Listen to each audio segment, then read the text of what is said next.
Hey everybody, welcome to the second Rules of Alchemy devlog. So excited for this one. Got some really cool new features and reveals for you. So without further ado, let's go ahead and just jump right in. Alright, so the first surprise, as you can see, I've done a full graphics overhaul for the game. We've switched to a little bit of an isometric view. There's more details on everything, a new character, even enemies. Yeah, and I'm really happy with the way everything's coming out. We have an added visual effect to the sword slash. A good friend suggested that. Thank you. And yeah, everything's feeling pretty good. Slightly moving towards a more of a dark alien fantasy kind of vibe here, which will help fit in with the lore. The enemies have been changed to monsters and not really humans. Really trying to make the lighting feel organic. So what I've done here is, let me not die while I'm talking. What I've done here is kept most of the visuals to these like darker greens and these grays and these browns and tans, and then added splashes of color. These weird little alien flowers and plants and stuff like that, and put lights on those so it feels like more mystical and gives a reason for the light to be originating from. I still feel like it's slightly darker than I want it to be,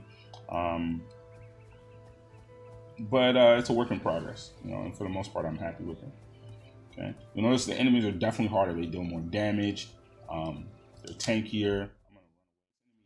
This Earthhold is super tanky, similar to the swordsman from before, so they're not stunned on hit, so you really got to pay attention to their attack timer. Make sure you're dashing.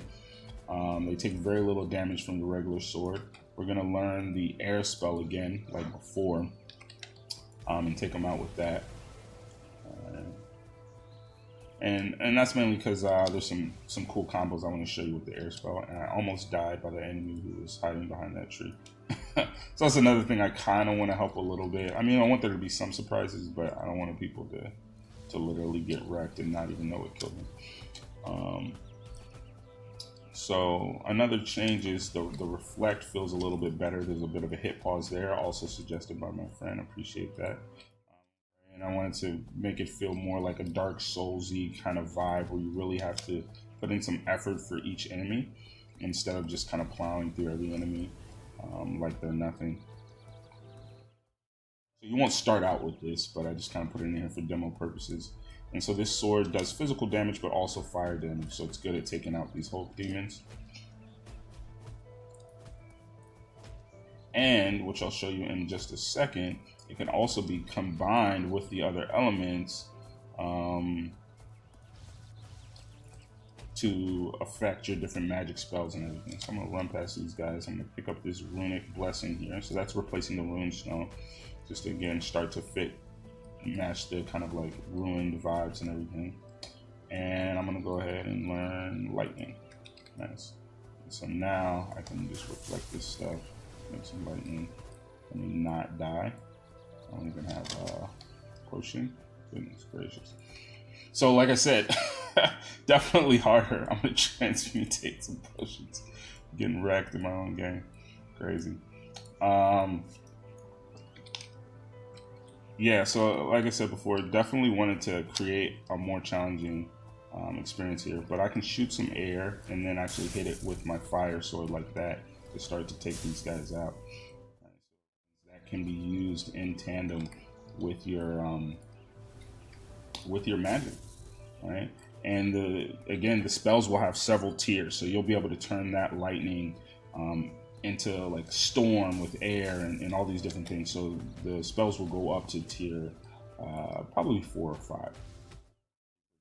And you'll also be able to, I haven't put them in yet, but you'll be able to change weapons mid-combo, right? So if I put my sword on the one slot, right, I can be swinging with my fire sword. Let me show this one, I'm not about to get wrecked. I can be swinging with my fire sword and then change swords mid-swing. The maps are now procedurally generated, so everything you're seeing, this is a procedurally generated map, so really fitting the roguelike essence there. And pretty tough to pull off, but the way I'm doing it is I'm spawning the map in what's called zones. So right now I've only created 2 zones. So these are just 2 different zones being repeated and rotated. Eventually there'll be about 20-25 different zones for each map. And it'll be very rare that you'll have one repeating, if at all. And, eventually I'll do it behind the scenes in the actual Unity editor and show how I'm creating those things. There will also be dash spells, so you'll be able to dash through your spells and attach different elements to your dash. Those will probably be connected to boots. Also, I want to emphasize that the game is an open world roguelike. So this is one of likely dozens of maps. You know, there'll probably be, well, I'll probably have this ruined forest tile set, and there'll probably be like maybe like 4 to 5 maps in the ruined forest tile set, right? And then there'll be lots of different tile sets. There'll be a desert tile set, a dungeon tile set, etc. Right? And all of that will be open world, so you can go where you want, and the enemies will be random. So at the beginning of the game, and every time you die, the game will reset what enemies are taking place and how the map is oriented. But the maps won't change once you start playing, so you will be able to get used to how the map is. But with every new run, you will have that new experience. Let's see. I love this lightning combo. It's just so satisfying. It's tough to pull off, right? Because you got to shoot.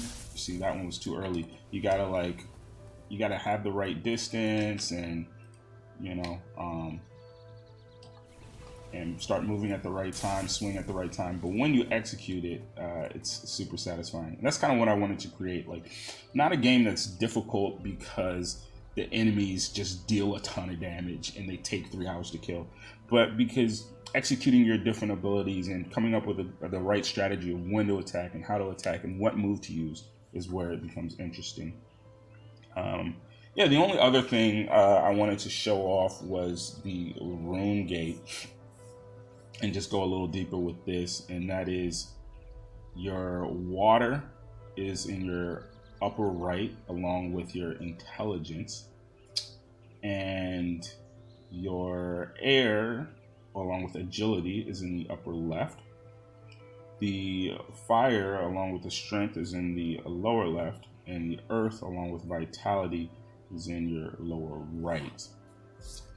You also have your dark magic on the middle right and your light magic on the middle left.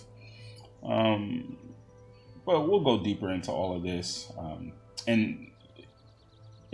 go deeper into the rune gate at a later time, because I want to keep these videos short again. Yeah, so everybody, thanks for watching. Hope you really enjoyed the video. It's been super cool doing these videos for you. Make sure to join the Discord and play the game. Throw me some feedback. Everything really helps to make the game super awesome. Okay, so yeah, I think we're gonna wrap it up here for this video. Let me know what you think, and I will see you in the next one.